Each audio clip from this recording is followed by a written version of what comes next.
Assalamu alaikum, brother. Yeah, I'm very well. You can call me Alec, okay? It's short for Alexander, but you can call me Alec. I can tell you, well, I'm well up in the 60s, 64, nearly retiring.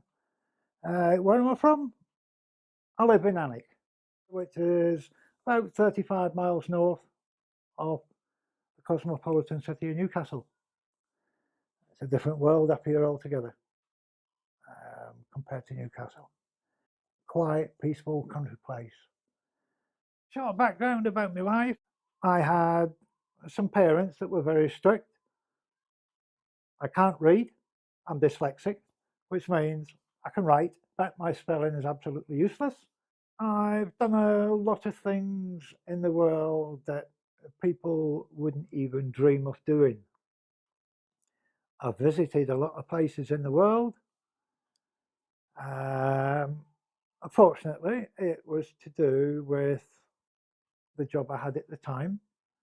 It's been a life where you do things because you're paid to do it.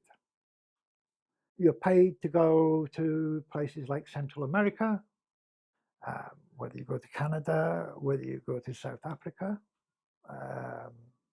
or whether you go to the Far East or Eastern Europe. Growing up was hard. Growing up was very beneficial and a learning process. When you get told by your schoolmaster when you're 14 years of age, in 2 or 3 months' time you're going to be 14, Alec. Yes, I don't think it's worth your while staying on at school. One, you can't read very well, and two, you are no good at spelling. So it'd be better if you went and got a job somewhere and didn't come back to school after the close of term. That was the situation then, and that's what happened. 14 years of age, that's it. No more schooling. So I was brought up on a farm, and that's where I worked. Then there was a stage in life where you're not sure about anything, about the job you're doing, about the money you're making, about the satisfaction of life. You get paid on Friday night, you go out on the beer, you chase the women, and on Saturday morning you're skint. So at that time of life, we had a choice of the Army, the Navy, or the Air Force. And we could do different things, we could see the world and all the rest of it, and we could even get paid for it. Now that sounds pretty good to me. Oh my, you would get a shock. From the day I arrived, hello, you are Mr. So-and-so, yeah. Please make your way up to this block and you're in this room here. Yesterday you called me mister. Today you're cursing and swearing at me and you're going to beat the living hell out of me if I don't do what I'm told. So I either put up with that or I go back to where I come from. That was the choice that was given. You either accept the treatment that you get or you walk out the door.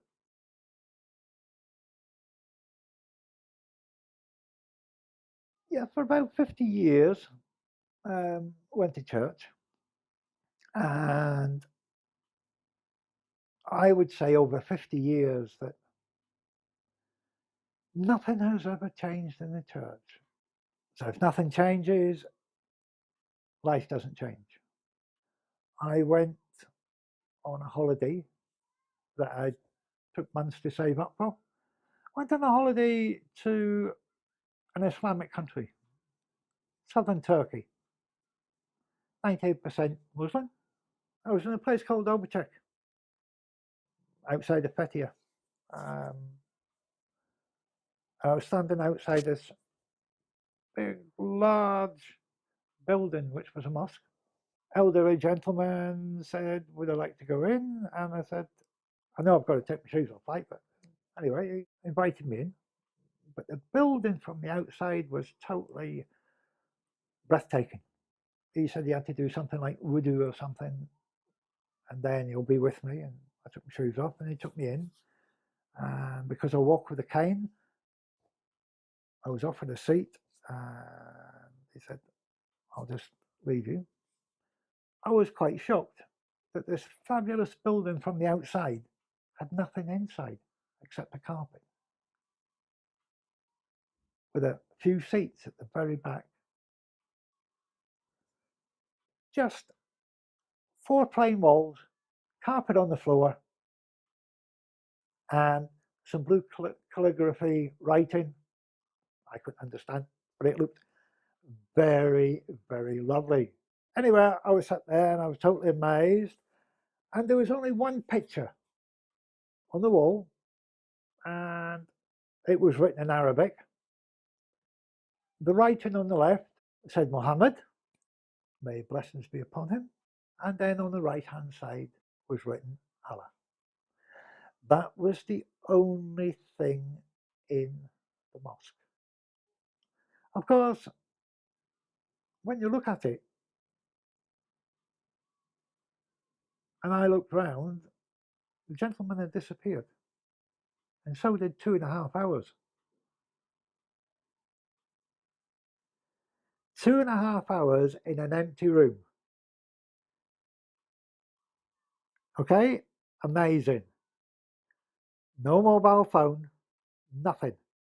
Just sitting there looking at 4 walls with a small picture and admiring the tranquility of that place.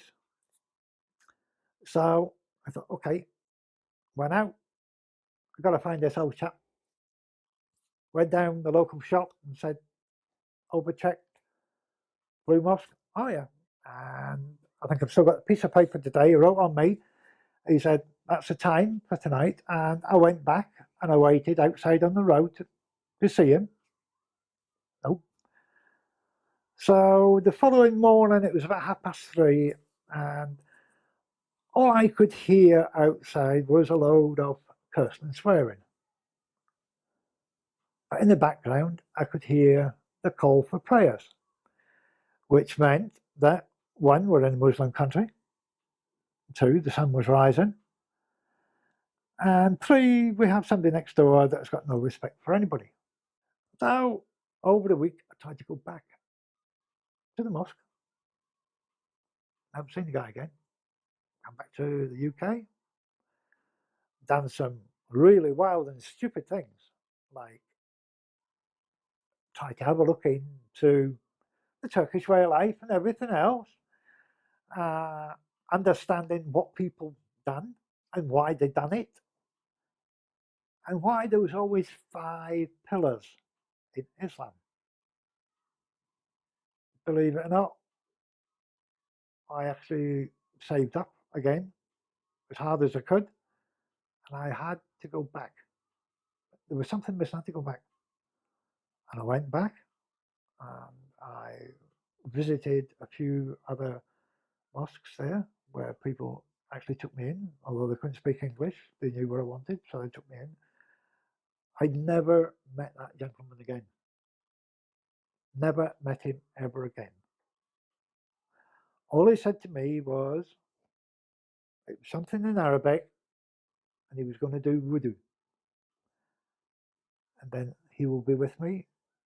He showed me through the door. He said he had to pray. But after all that time, he disappeared, and I was left on my own. Went back, still haven't found him. And I tried, not because I went on holiday, I went to find him to say thank you. And I wanted to know where I could find help. Nothing. Came back here, went back again. Anyway, I wrote to the Imam in Birmingham after a lot of research. And I said, I would like to become Muslim. No answer. I'm not having this. Every day for possibly about 6 weeks, every day. I wrote a letter, pen and paper, and posted it with a stamp. I sent emails and everything else. Still no answer. Not going to give up. Not going to give up. So I went back to Turkey, I visited a few more mosques, and learned and somebody said something about Shahada. Came back to the UK, and there was an email waiting with a telephone number. Perhaps you should try the IDC at Newcastle. And I thought, maybe it's going to take the same amount of time to answer. But anyway, phoned up. Nice gentleman, Abu Tayyab, said, come down and meet us at the IDC. I went down there, and I was greeted by a sister there, and I held my hand out to shake her hand, and she said, I'm sorry, I don't shake hands. I said, okay, that's fine, yeah. And I explained who I was. And from meeting Abu Tayyab and him talking through different things,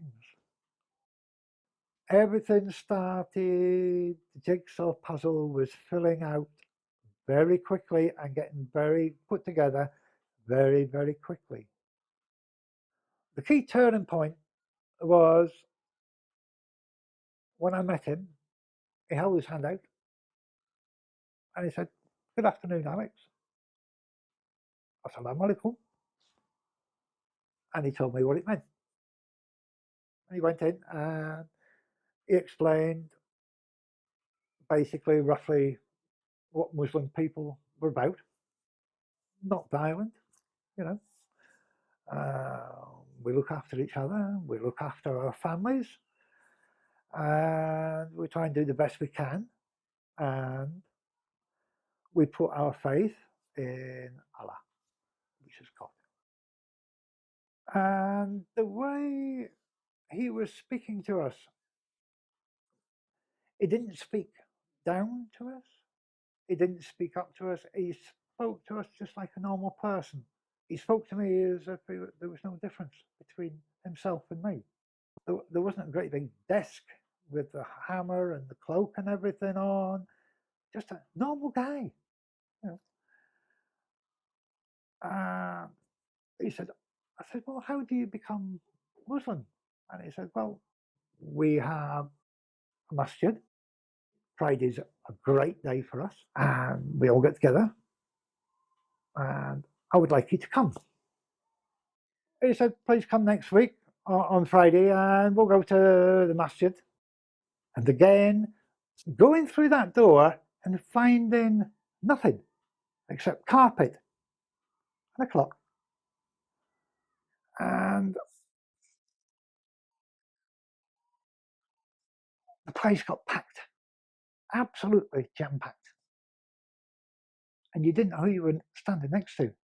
And it was as if nobody cared. They were all there for a reason.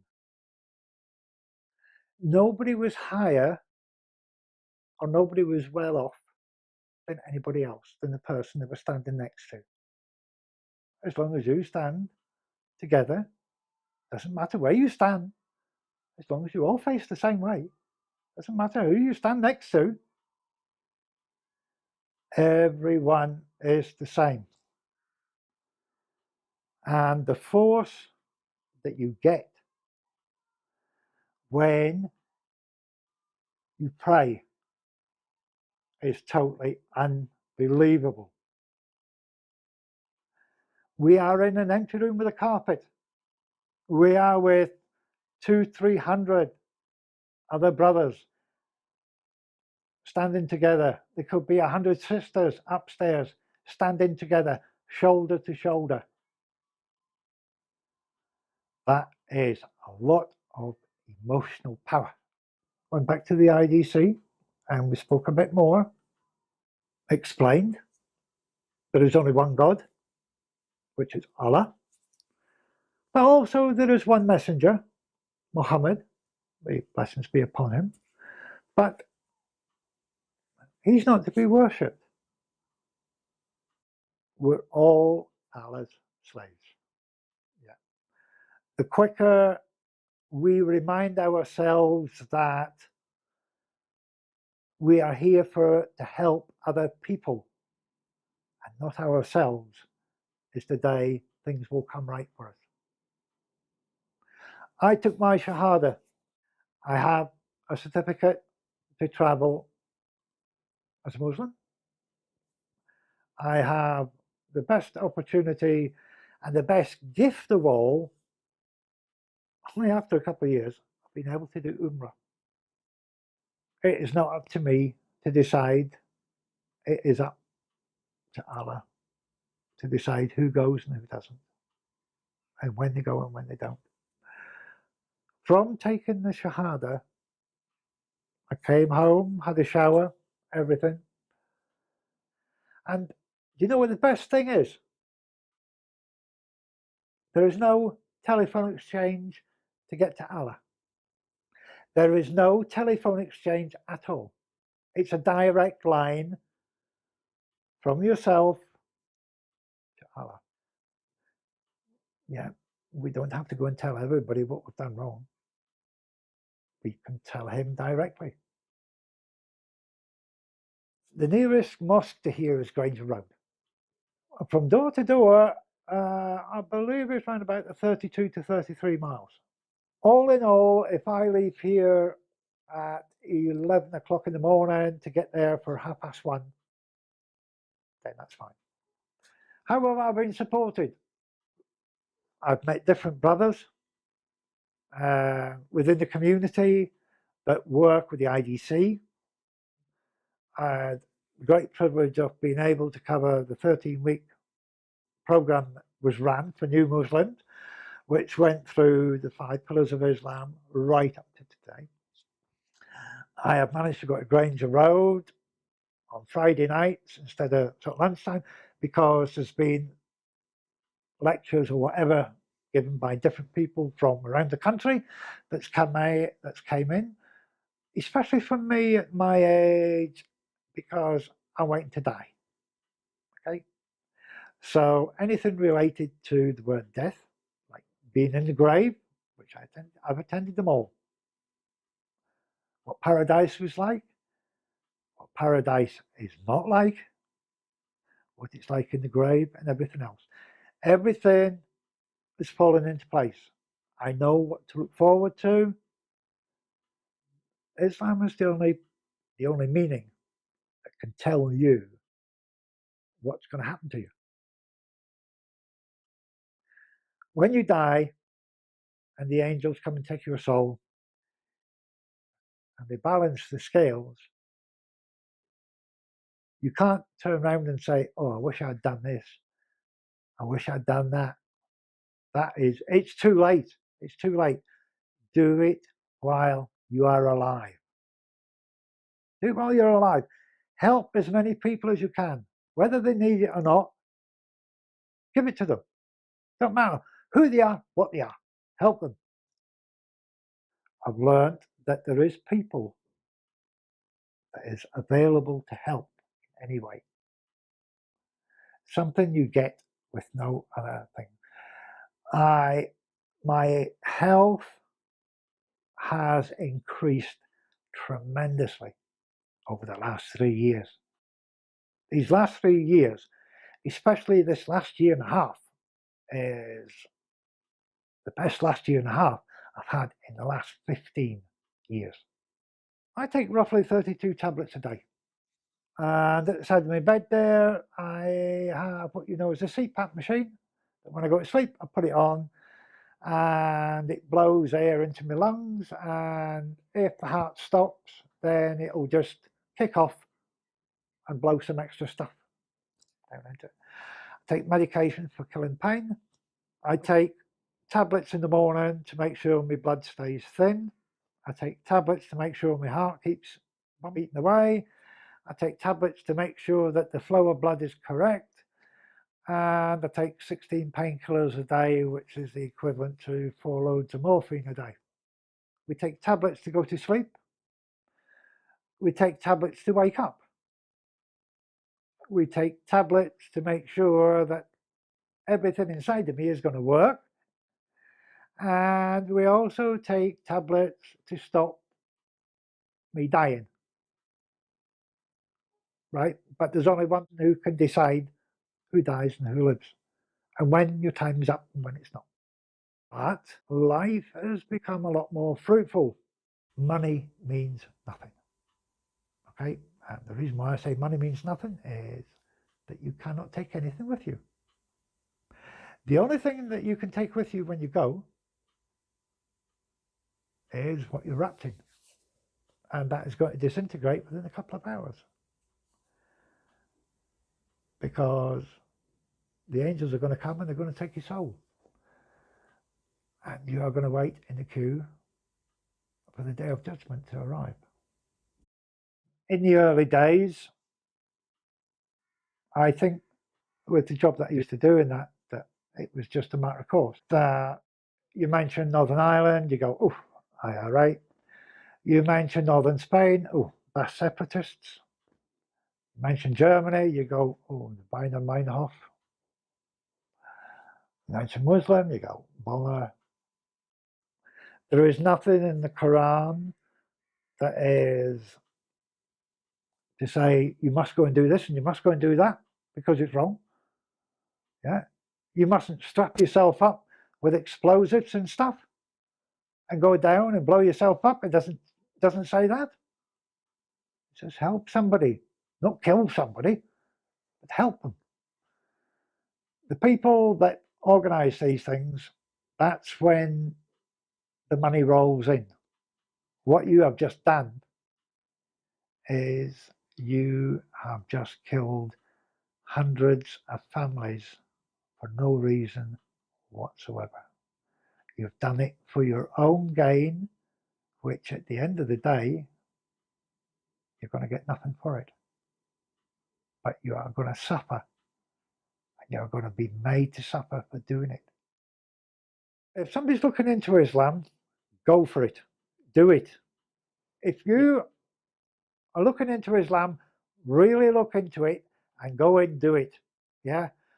Go and try and be a Muslim for a day. Although you're not a Muslim, go and try and be a Muslim for a day and see what it actually feels like. Don't be frightened of it and go for it, because it is the only book that has never been altered. The Quran is the Quran. That is it. Do not be frightened of being an outsider. Do not be frightened whatsoever. Look into it. If you're not sure, ask. Do not be frightened to ask. Will you feel better for it? Yes. Now, do I feel better for it? I feel 100% better for it, because I would say just over 3 years ago, to be on the safe side, I could have the choice of finishing life within 48 hours. Suicide is a cry for help. Suicide is, you want to finish your life, but you still want to be alive because you want people to find you. So you'll need looking after. If you're within an Islamic world, you're not going to end up in that situation. Okay, I ended up in a situation where a phone call was going to get me a one-way ticket. And what I mean by that is I would leave here on Friday and I would be dead on Saturday, legally. Because I don't want to stand anymore. I don't want to stand any more pain. I don't want to stand any more people Bible punching. I don't want anybody standing shaking the bucket at me saying donate, donate, donate. And then at the end of the day, they empty the bucket and they change it all into notes and they go out for a 3-course dinner on it. Yeah. Do not let yourself get into that situation. Here I've got 2 letters from Switzerland. Some people have probably heard of the company. They are totally legal. The letters here are quite simple and very straightforward. 1, it's got your name and address on it. 2, it's your payment plan before you decide to go and what's going to happen to you. Okay?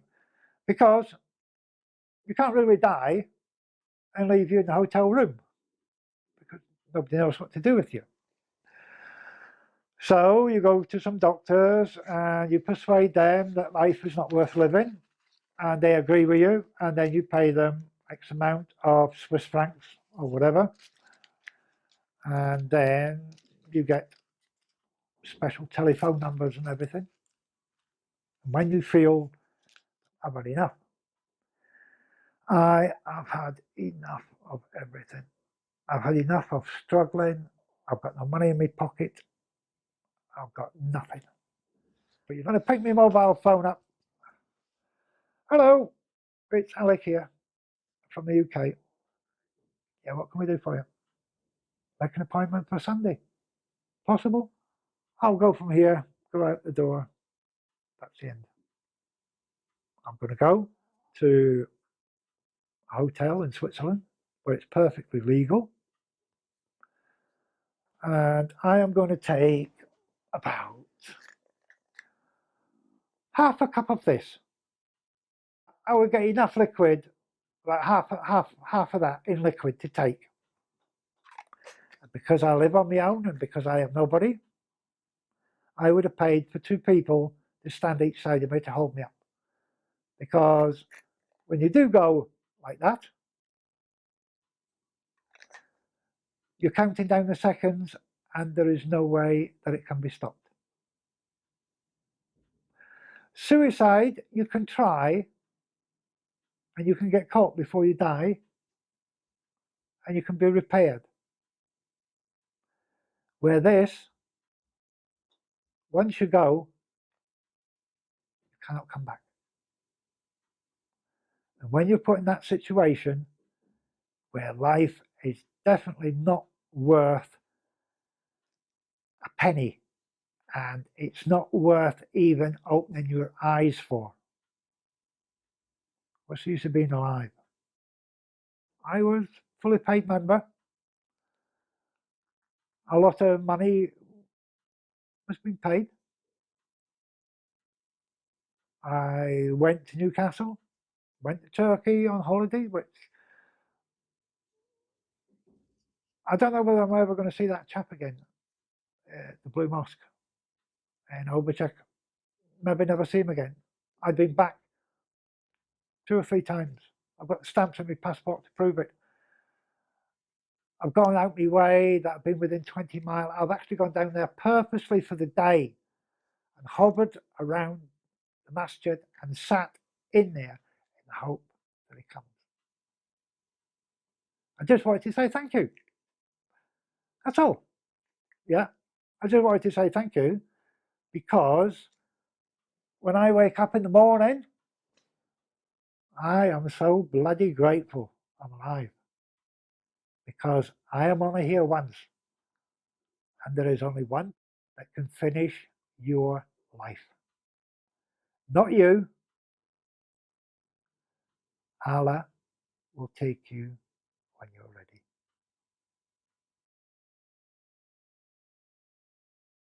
Assalamu alaikum, brother. Shukran. And hopefully one day I will be able to thank you personally.